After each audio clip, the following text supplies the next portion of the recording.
અવધૂત ચિંતન શ્રી ગુરુદેવ. જય જય રઘુવીર સમર્થ. આપણે છત્રપતિ શિવાજીના ગુરુ સમર્થ રામદાસ સ્વામી જીવન ચરિત્ર શ્રવણ કરી રહ્યા છે. અનેક દિવ્ય લીલાઓ સમર્થ રામદાસે કરી બતાડી છે. તેમના અનેક શિષ્યો હતા અને અનેક શિષ્યોમાં વિવિધ ખૂબીઓ અને ગુણો હતા. અને એમના જે પ્રમુખ શિષ્યો હતા તો એમનામાં પણ ઘણી બધી શક્તિઓ હતી. કેટલાક અપાર બળવાન હતા, કેટલાક જ્ઞાની હતા, કેટલાક શ્રદ્ધાવંત હતા અને કેટલાક ગુરુનિષ્ઠા ધરાવનાર હતા. આ પ્રવચનમાં આદળી ગામમાં જે આગ લાગી હતી એના વિશે આપણે શ્રવણ કરીશું. સમર્થ રામદાસ એક વખત શિષ્યો સાથે ચાફળ ગામે જઈ રહ્યા હતા અને બપોરનો સમય થઈ ગયો. તો તે સમયે પાડલ નામનું ગામ આવે છે. સૂર્ય માથા પર આવ્યો હતો અને બપોરના 12ની આસપાસનો સમય હશે.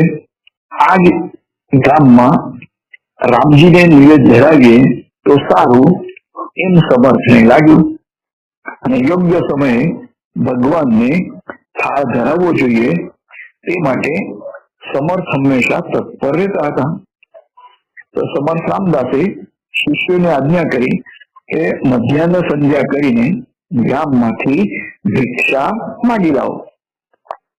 શિષ્યો ગામમાં આવ્યા અને ગામના ચોરે યવન કમાવિસદાર બેઠો હતો.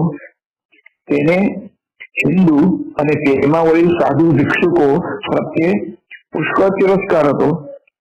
તેણે સમર્થના શિષ્યોને કહ્યું કે તમારે ગામમાં ભિક્ષા માંગવા જવાનું નથી. તમે લોકો શરીરે હૃષ્ટપુષ્ટ છો, ગમે તે કામ ધંધો કરો અને કમાઓ, ગામમાં તમને ભિક્ષા મળશે નહીં. આટલું સાંભળ્યા છતાં સમર્થ શિષ્યોએ તે ગણકાર્યું નહીં અને ભિક્ષા માંગવા તેઓ ગામમાં ગયા છે. આથી કમાવિસદાર ને ખૂબ જ ક્રોધ ચડ્યો છે અને શિષ્યો જય જય રઘુવીર સમર્થ એમ બૂમ પાડી ભિક્ષા માંગવા લાગ્યા છે. કમાવિસદારને લાગ્યું કે જો બાજી હાથમાંથી જતી રહેશે તો બીજા સામાન્ય માણસો પણ તેની આજ્ઞા માનશે નહીં. આથી તેને કઠોર થવાનો નિર્ણય કર્યો. તેણે બધા જ શિષ્યોની ઝૂંપડીઓ અને લાકડીઓ ખૂંચવી લીધી છે અને કેટલાક માણસોએ કમાવિસદારને જણાવ્યું કે આ શિષ્યો છત્રપતિ શિવાજીના ગુરુ જે સમર્થ રામદાસ છે એમના શિષ્યો છે, માટે તેમને તમે ત્રાસ આપશો નહીં એમ લોકોએ વિનંતી કરી. પરંતુ કમાવિસદાર તો ઠંડે કલેજે એને જવાબ આપ્યો કે તો મારે ખાસ ત્રાસ આપવો જ પડે. જોઈએ શિવાજીના ગુરુ નો પ્રતાપ શું છે. બધા જ શિષ્યો મ્લાન વદને સમર્થ પાસે પાછા આવ્યા અને તેમને સર્વ હકીકત નિવેદન કરી છે. સમર્થ બોલ્યા કે અહીં પ્રભુ રામચંદ્રજીને ભોજન લેવાની ઈચ્છા જણાતી નથી. ચાલો આપણે ચાફળ સીધા જઈએ. આમ કહી તેઓ શિષ્યો સાથે ઝડપથી ચાફળ ગામ તરફ જવા માટે નીકળ્યા છે. સમર્થે ગામની સીમ ઓળંગતા જ ગામમાં આગ લાગી, બધા દોડો બચાવો એવી બૂમો એમને સંભળાય છે. તો પ્રભુ રામચંદ્રજીના જે ભક્તો એવા સમર્થ રામદાસ અને એમના શિષ્યોને જો કોઈએ કનરગત કરી હોય તો એમની મદદે સ્વયં હનુમાનજી અવશ્ય આવે અને આવે છે.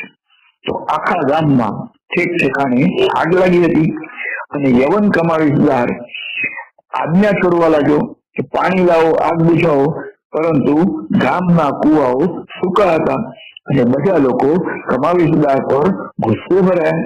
તેઓ બોલ્યા કે જે ભિક્ષુકોની જોડીઓ અને લાકડીઓ તમે ખૂંચવી લીધી છે તે તેમની તમે પાછી આપી આપો અને તેમના ગુરુ સમર્થ રામદાસ સ્વામીની તમે માફી માંગો તો જ ગામ બચશે, નહીં તો આખું ગામ બળીને ભસ્મ થઈ જશે.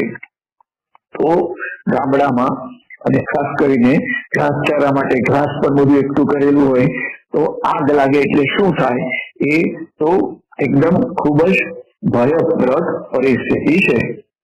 છેવટે યવન કમાવીસદારને પણ પોતે કરેલી મૂર્ખાઈનો ખ્યાલ આવે છે અને તે ગ્રામજનો સાથે સમર્થની માફી માંગવા માટે ચાલે છે. પાછળ વળીને તેઓ જુએ છે તો એક ભયંકર કદાવર વાનર કે જે 2 થી 3 માળ જેટલો ઊંચો અને હૃષ્ટપુષ્ટ એ મોટી મશાલ હાથમાં લઈને ઠેક ઠેકાણે આગ લગાડી રહ્યો હતો. આવું તેમણે પોતાની નજરે જોયું છે. તો સમર્થે પાછા વળીને જોયું કે ગામ લોકો તેમનો પીછો કરી રહ્યા છે. આથી તેઓએ પોતાની ઝડપ વધુ તેજ કરી અને પાડળીના ગ્રામ્યજનોને તેમની પાછળ દોડવું પડ્યું છે અને તેમને પાકી ખાતરી હતી કે એકમાત્ર સમર્થ રામદાસ સ્વામી તેમને અને સમગ્ર ગામને બચાવી શકશે.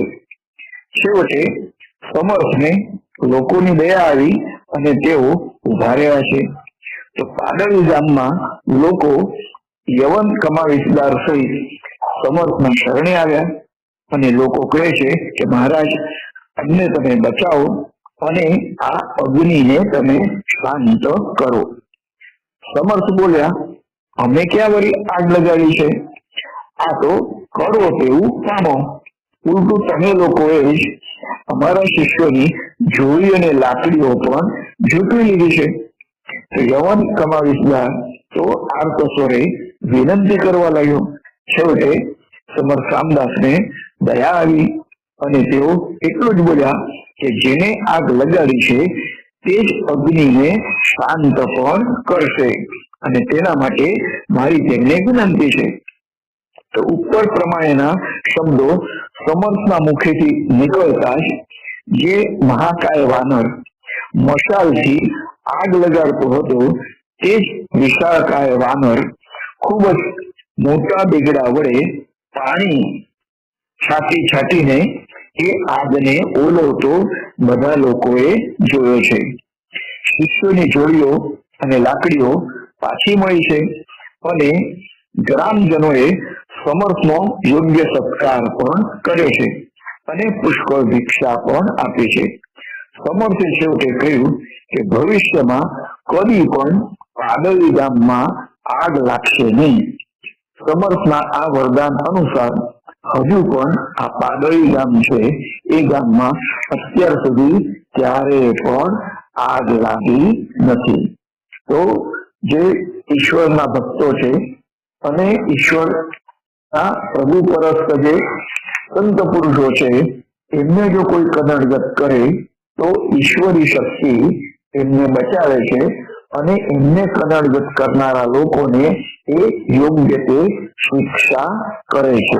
આજ આપણે આ પાડળી ગામમાં જે આગ લાગી તે પ્રસંગમાં જોયું છે. હવે પછી બીજી કથા છે તે જલાલ ખાન શરણે આવ્યો. એક વખત સમર્થ રામદાસ સ્વામી મહારાષ્ટ્રમાં મીરજ શહેરમાં હતા, જે નરસોબાવાડી નજીક આવેલું છે, અને સાથે તેમના શિષ્યો અને જયરામ સ્વામી પણ હતા. તો જયરામ સ્વામી એક સારા કીર્તનકાર હતા અને મીરજના એક ગૃહસ્થે એક મંદિરના આંગણામાં મોટો મંડપ બાંધીને જયરામ સ્વામીનું કીર્તન રાખ્યું હતું. તો કીર્તનમાં અફાટ ગીર્દી હતી અને શ્રોતાઓની સંખ્યા પણ ઘણી જ હતી. એક તાંકડી પણ પડે તો પણ અવાજ આવે એવી શાંતિ ત્યાં હતી. શ્રી રામ જય જય રામ. તો આવી આ ત્રયોદશાક્ષરી મંત્ર નામ મંત્રથી ગર્જના કરીને જયરામ સ્વામીએ કીર્તનની શરૂઆત કરી છે. અને સદગુરુ અથવા સંતનો એક ક્ષણ જેટલો પણ સહવાસ થાય તો રામચંદ્રજીના આપણને દર્શન થાય. આ રીતે તેઓ સત્સંગનો મહિમા શ્રોતાઓને સમજાવી રહ્યા હતા. તો આ રીતે તેઓ સત્સંગનો મહિમા લોકોને સમજાવી રહ્યા હતા. અને ગામનો જે મુસલમાન થાનેદાર એ મંદિર બાજુથી પસાર થઈ રહ્યો હતો, તેણે પણ આ સત્સંગ મહિમા સાંભળ્યો. તેનો ગુસ્સો આસમાને પહોંચ્યો છે, છતાં તેણે વિચાર કર્યો કે કીર્તનના રંગમાં આપણે ભંગ પાડવો નથી. આમ તે પોતાના મુકામે પાછો ફર્યો છે. બીજા દિવસે જયરામ સ્વામીને લેવા માટે મુસલમાન થાનેદારનું રેડું આવ્યું છે અને સાથે પાલખી પણ હતી. જયરામ સ્વામીએ આ થાનેદારની કીર્તિ સાંભળી હતી. તેણે ઘણા બધા દેવળોનો નાશ કર્યો હતો અને અસંખ્ય મૂર્તિઓને પણ તેને તોડી હતી. ઘણા હિન્દુઓને તેને ભ્રષ્ટ પણ કર્યા હતા. તો જયરામ સ્વામીને થાનેદારનો શો હેતુ હશે તે સમજાયો નહીં. તે જ સમયે સમર્થ નદીએ સ્નાન કરવા ગયા હતા. લોકોએ જયરામ સ્વામીને કહ્યું કે થાનેદારે બોલાવ્યા છે, ત્યારે જઈને તમે મળી આવો. આથી જયરામ સ્વામી થોડા શિષ્યોને લઈને થાનેદારને મળવા માટે ગયા છે. તેમણે પાલખીનો અસ્વીકાર કર્યો. જલાલ ખાને બધાનો કૃત્રિમ રીતે સત્કાર કરે છે અને વાતચીતની શરૂઆત કરી છે. જલાલ ખાન બોલ્યો છે કે ગઈકાલે તમે સરસ કીર્તન કરી રહ્યા હતા અને સંતના ક્ષણભરના સત્સંગથી રામ દર્શન થઈ શકે છે એવું તમે વિવેચન કર્યું હતું. હવે તે પ્રમાણે તમે મને રામ દર્શન કરાવો, અને નહીં તો એમ કહીને તેણે સેવકોને આજ્ઞા કરી. આથી સેવકો ચાંદીની થાળીમાં મખમલના રૂમાલ નીચે ઢાંકેલી કોઈ વસ્તુ ત્યાં લઈ આવ્યા છે. જલાલ ખાન બોલ્યો કે નહીં તો તમારે આ ગોમાંસ ખાવું પડશે. જયરામ સ્વામીના પગ થરથર ધ્રુજવા લાગ્યા. જયરામ સ્વામી કહે કે થાનેદાર, હું પોતે સંત નથી કે સિદ્ધ પુરુષ પણ નથી, છતાં અમારા ગુરુ સમર્થ રામદાસ તમને જરૂર રામના દર્શન કરાવી શકશે. તો જલાલ ખાને તો દલીલ કરી કે જો તમે દર્શન કરાવી શકતા નથી તો શા માટે પ્રવચનમાં આ રીતથી તમે વિવેચન કરો છો. જલાલ ખાને સમર્થ રામદાસને લાવવા માટે સંમતિ આપી અને જયરામ સ્વામીએ પોતાના શિષ્ય ગોપાળને સમર્થને બોલાવવા માટે મોકલ્યો છે. ગોપાળે નદી કિનારે જઈને સમર્થને સાષ્ટાંગ દંડવત પ્રણામ કર્યા અને આવેલું સંકટ કહ્યું છે. સમર્થ રામદાસ સ્વામી બોલ્યા, જયરામ સ્વામીએ સત્સંગનો મહિમા કહ્યો હતો અને કહેતા પોતે મોટા સાધુ છે એમ લોકોના મનમાં ઠસાવવા પ્રયત્ન કર્યો. આથી તેમણે જલાલ ખાનને રામ દર્શન કરાવવા જોઈએ. હું કઈ ત્યાં આવવાનો નથી. તો રામ દર્શન ન કરાવે તો જે શિક્ષા હોય તે જયરામ શાસ્ત્રીએ ભોગવવી પડે. ગોપાળ શિષ્ય ખિન્ન મનથી પાછો વળ્યો છે. આ બાજુ સમર્થ ગુપ્ત રીતે દરબારમાં હાજર થયા અને જયરામ સ્વામીની પાછળ જઈને ઉભા રહ્યા છે અને તેમણે જય રામ જય રામ જય જય રામ એમ મોટેથી ગર્જના કરી છે. જયરામ સ્વામીએ હાશકારો અનુભવ્યો છે અને સમર્થ રામદાસ સ્વામીએ જલાલ ખાનને પૂછ્યું કે તારે રામ દર્શન કરવા હોય તો અમે જે રસ્તે જઈએ એ રસ્તે અમારા પાછળ આવવું પડશે. કબૂલ છે? એટલે જલાલ ખાને તો હા પાડી અને સમર્થ, જયરામ સ્વામી અને જલાલ ખાન કિલ્લાના ખુલ્લા મેદાનમાં આવ્યા છે અને અમારી સાથે આવવાની તૈયારી છે ને એમ સમર્થે પૂછતા જલાલ ખાને ફરી હા પાડી છે. સમર્થે એકદમ સૂક્ષ્મ રૂપ ધારણ કરીને બુરજના નાના છિદ્રમાંથી બહાર આવીને કિલ્લાની બહાર નીચે દેખાયા છે. જયરામ સ્વામી પણ સમર્થની પાછળ સૂક્ષ્મ રૂપ ધારણ કરી છિદ્ર વાટે કિલ્લાની બહાર આવ્યા છે અને નીચેથી સમર્થે જલાલ ખાનને જણાવ્યું કે તે પણ છિદ્ર વાટે તેમના જ રસ્તે બહાર આવે. તો નીચે રામચંદ્રજી ઉભા છે અને તેના તું અવશ્ય દર્શન કરી શકે છે. જલાલ ખાન કઈ સૂક્ષ્મ રૂપ ધારણ કરી શકે એવી શક્તિ તેનામાં ન હતી, એવી કોઈ તેને સાધના પણ કરી નથી. આથી તે કે હું બીજા રસ્તે એટલે દાદરાના પગથિયા ઉતરીને આવું છું. સમર્થ રામદાસ કહે છે એટલું સીધું સાદું રામ દર્શન તને થશે નહીં. રામ દર્શન એટલે છોકરમત નથી, તેના માટે લોહી અને પાણી એક કરવું પડે. કેટલાય વર્ષોની કઠોર સાધના કરીએ અને સૂક્ષ્મ રૂપ ધારણ કરતા આવડે તેને સૂક્ષ્મ મનથી સૂક્ષ્મ ઈશ્વરના દર્શન કરી શકાય છે. જલાલ ખાન સાદા રસ્તે સમર્થ હતા ત્યાં આવે છે. તે સમર્થને શરણે આવ્યો અને કહેવા લાગ્યો, મહારાજ, આજ સુધી ઘણા સાધુ સંતોને મેં ત્રાસ આપ્યો છે. હવે મારી આંખ ઉઘડી છે.